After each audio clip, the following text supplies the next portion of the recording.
મુંબઈમાં 3.60 કરોડના હીરાની ચોરી કરનાર ડીસાનો દિલીપગર પાલનપુરથી ઝડપાયો। બનાસકાંઠા પોલીસ અને ગુનાખોરી જગતમાંથી આ સમયના સૌથી મોટા અને સનસનાટીભર્યા બ્રેકિંગ ન્યૂઝ સામે આવી રહ્યા છે।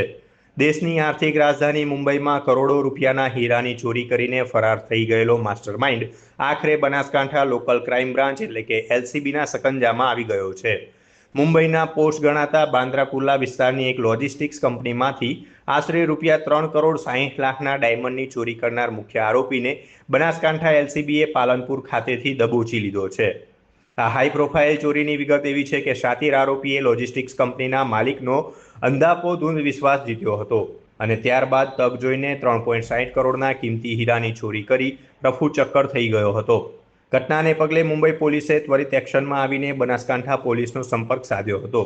મુંબઈ પોલીસ તરફથી ચોક્કસ ઇનપુટ્સ મળતા જ બનાસકાંઠા એલસીબીના પીઆઈ અને તેમની ટીમે પાલનપુર હાઈવે વિસ્તારમાં કડક નાકાબંધી કરીને વોચ ગોઠવી હતી અને ઓપરેશન પાર પાડીને માસ્ટરમાઇન્ડને હાઈવે પરથી જ ઝડપી પાડ્યો હતો। પોલીસ ગિરફ્તમાં આવેલા આ આરોપીની ઓળખ દિલીપગર બાબુગર ગોસ્વામી તરીકે થઈ છે, જે મૂળ ડીસા તાલુકાના છત્રાલા ગામનો રહેવાસી છે અને હાલ મુંબઈના બોલેશ્વર કબૂતરખાના વિસ્તારમાં રહેતો હતો।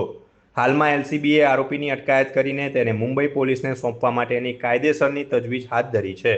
મુંબઈ પોલીસ અહીં આવીને આરોપીનો કબજો મેળવશે ત્યારબાદ જ આ કરોડોના હીરા ક્યાં છુપાવ્યા છે તેનો મોટો ખુલાસો થશે।